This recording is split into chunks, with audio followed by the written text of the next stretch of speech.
episode of Feisty and Loud. Let's get started. So, Deshayla, we have lost another bad girl, Deshayla, okay? So, she got hit by a stray bullet and passed away. Condolences to her and her family. It's just very sad. She wasn't a favorite bad girl of mine, but it's still sad. Sharon Quits. That was an unexpected twist in things. I thought she would have said something like, oh, I'm sorry, I didn't understand, but I'm sorry. You shouldn't have to keep explaining to somebody what racism is or why what they said is wrong. If you just don't like somebody, you're entitled to that.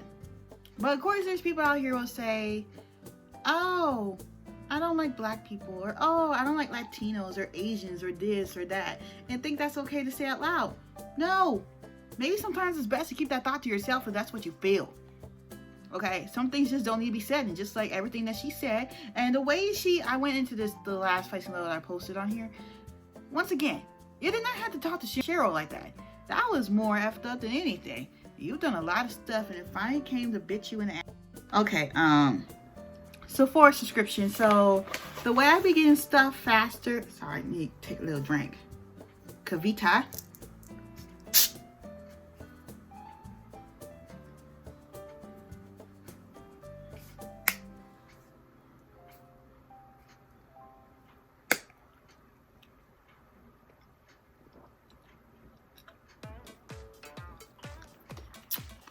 Ooh.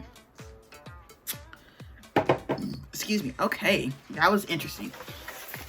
The way I have been getting stuff is I just started this last year. I paid $15 a year for it. And man, I say it's a blessing. You can get your makeup quicker. But actually, I would actually get rid of it, you know.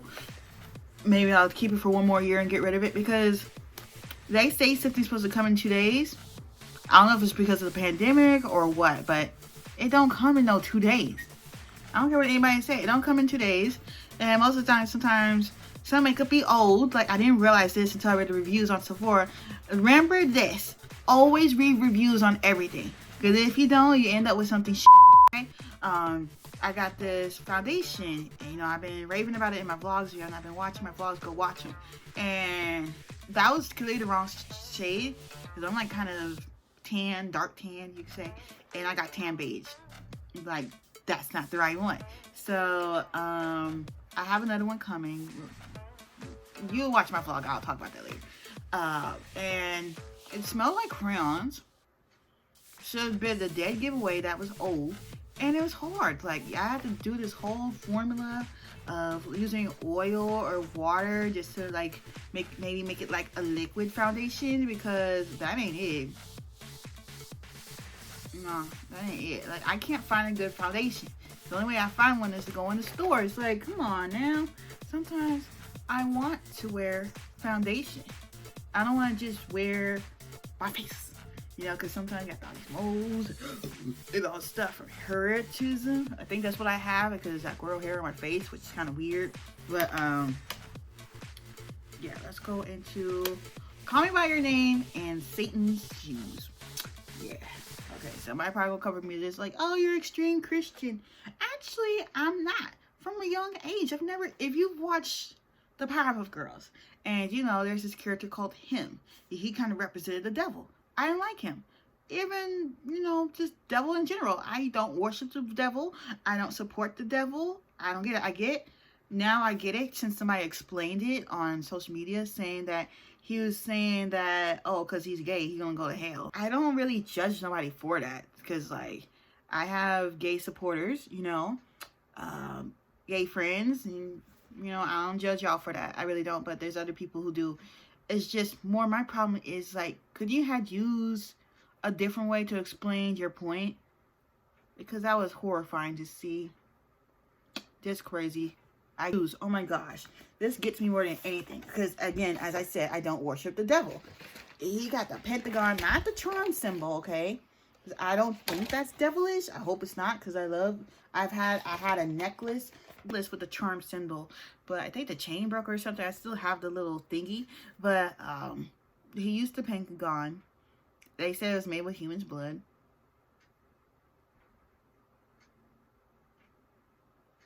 Yeah, that's nasty. Okay, that is really, really nasty. And what else? It's black and red. I like a good black and red shoe. I have some red and black shoes myself, but they're Nike and they don't have nothing resembling the devil on it. And how are you gonna put a Bible verse on the shoes, but they're like satanic like details to the shoe? I mean, I like Lil Nas, yes, but I'm sorry. I love the song, but I cannot watch that video. Just because of the devil thing. I don't care if you dancing around in your heels, your boots, or whatever. It's like, I'm sorry. I cannot support that. That is just weird on so many levels.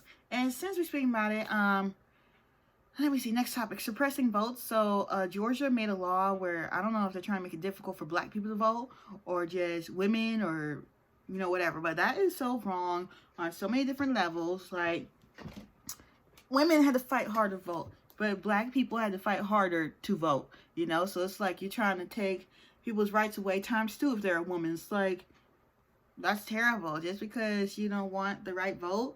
If you lost, you lost. That is just period, explanation point, period. So I wanted to spend some time on this this thing I saw on TikTok. It's Derrick Jaxn. Okay, I don't know who this dude is next to sliced bread. Like, do y'all know who he is? Nope. So we're gonna go look it up. I guess people have been saying that his wife looks like she's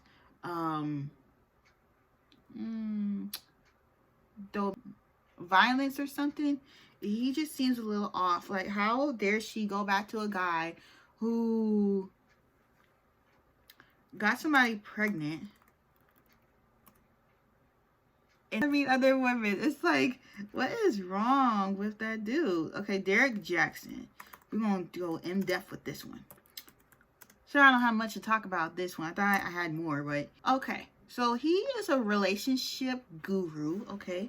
Now, mind you, there are some relationship gurus who know what they're doing, and they're not acting like this man. So this is not towards all of them.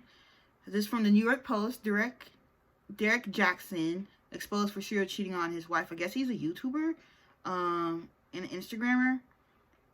This love doctor got a taste of his own medicine. Relationship guru with 1.3 million, whatever. He preaches health, healing, and healthy relationships. Monday. The truth is, Derrick Jaxn was involved with other women outside marriage. All of it falls under the category of cheating, affairs, and stepping out. So I'm gonna show y'all a picture. This is him and his wife. You know, they're Christians too, but I don't care how Christian you are, you don't stay in a relationship with somebody who's cheating. Like physically cheating, emotional cheating, physical cheating, all the above, mentally cheating, you know? So he was doing this before he married her, okay? They reconciled, the couple started a family, and made it a priority to share their relationship online, so I guess like meaning YouTube. He's written a lot of relationship advice books. There's somebody else who's written books, pretty much a better example, because, you know, he ain't cheating on nobody. Jackson backed him up. There's nothing out there that I don't already know. I agree with people saying that there's no justification for bringing other women into our marriage. When I found out about it, I left. And then I come back until I saw a shift or a change in his mentality. She has forgiven him. They have started a new chapter.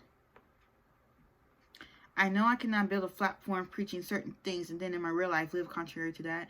Those who are saying, Derrick, I don't ever want to listen to you again, it's totally understandable. After all that talk you were doing, you really did your queen like this? I'm done. There's a lot of other things people said, but yeah, what I'm getting for this, he's just a jackass, okay? You preach your relationship, and you're out here doing all this other stuff. It's like, no, and then she's staying. I think, I don't know if she's being forced. It's just something don't seem right about her demeanor, you know, so hopefully she gets the help she needs. And the last topic I have for y'all today is America's Next Top Model, Season 12. Also, I take requests for topics. Whatever y'all want me to talk about, I will talk about. And yeah.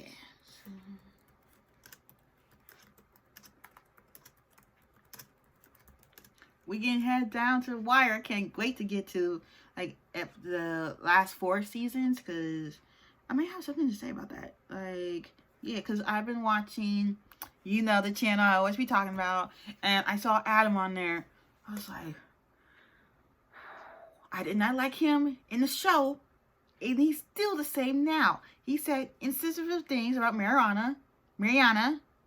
I don't know how you spell that girl's name, but may she rest in peace. He said disrespectful things about her, and he just has a disrespectful mouth, and like he had a microphone. Like, I understand they said it was an interview, but nobody bought a microphone to their interview, okay? But it's between you and Casey. Casey just dumb as fuck, okay? Okay, so let's see. This was the last season, but Paulina Poroskova, I said it right, was a judge, and the number of girls was reduced to 13, the first time since cycle 9. So that is different. Okay, let's start.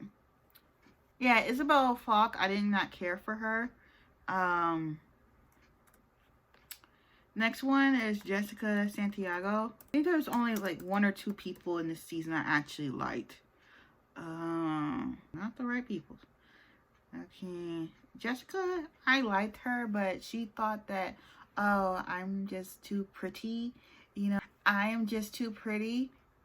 And she had to go. Nija Harris, who's that? Okay, so now I'm gonna do America's Next Top Model season 12. We are getting to the running. The end is like, we have another, series 24. We have another 12 seasons to go. I don't know what show I'm gonna do next, but yeah, what was I gonna say? I watched Adam's interview on Oliver Twist the other day. He is such a head. Like, why are you standing around with a microphone? You got your hair in a weird hairstyle. It's like he had the sides shaved, and then his mohawk was like to the front. Like, are you kidding me? What's wrong with you? Between him and Casey, that interview was weird. So, the season actually started in Vegas, and this season started off kind of funny, okay? There's these 2 girls, Sandra and Angelique. They were bickering, and you know, it just didn't work. And Sandra was called 13th. She bumped Angelique as an act of revenge for messing with her. This is when they eliminated Angelique even further. Like, that was crazy. I was like, dang, they really going at it. So, Sandra was in the bottom 2 with Isabella. That girl thought she was all that. Like, girl, you're not, okay? And despite being a disappointment on the runway and taking a mediocre photo as she was saved from the first elimination, Isabella was the first model to be eliminated, despite having a strong runway walk. Like, I'm sorry. I didn't really like Sandra that much. Fo and Jessica were in the bottom 2. Jessica was called who was second? She was eliminated because her beauty didn't translate into pictures, because she kept thinking, I'm a pretty girl, I'm a pretty girl, I'm a pretty girl, but pretty don't do you good in modeling if you don't know what you're doing. Nija was the 3rd girl to be eliminated. Allison had more to give, which I understand, because she had them big, you know, you're going to get to that later. The 4th girl was Courtney. She was getting eliminated. She was getting eliminated for not having the most striking portfolio, despite her first photo shoot and being striking model in person. Like, she couldn't translate into both. Next one, Cecilia and Sandra was in the bottom 2. Sandra got eliminated despite producing beautiful photos. I didn't like Celia because she could have minded her own business, but we'll talk more about that later. Cecilia,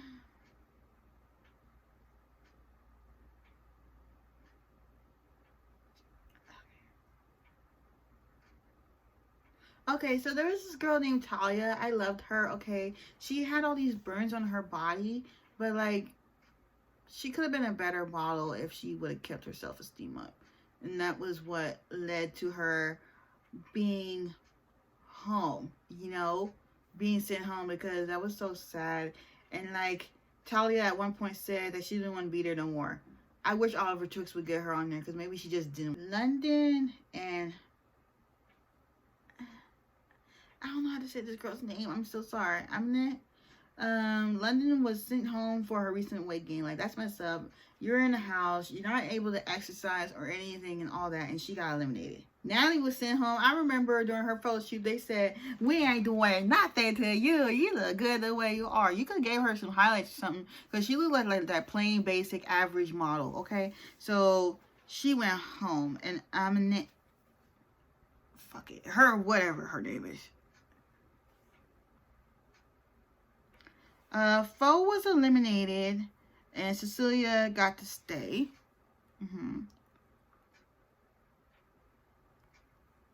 Aminette was saved for. I'm sorry, girl. Somebody know her? I'm sorry. I keep saying your name wrong. Cecilia was sent home. Like, finally, I couldn't stand her butt. Man, come on. Okay. And it was Aminette. Wait. Aminette, Cecilia. Sideways. Aminette, Tanya, and Allison were in the final three. Aminette got sent home. And then it was against Allison. She got them big, beady eyes. I think they really liked that. And Tiana actually won, and I was really happy for her. But I hope you all enjoyed this Feisty and Loud. I know it's on a little, well, we'll see in editing, on the short side. But yeah, don't forget to like, comment, and subscribe.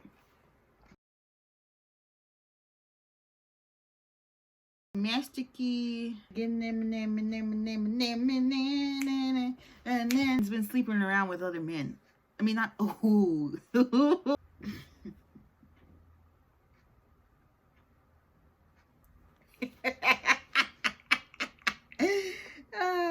Okay. Till my shadow turns to sun rays, and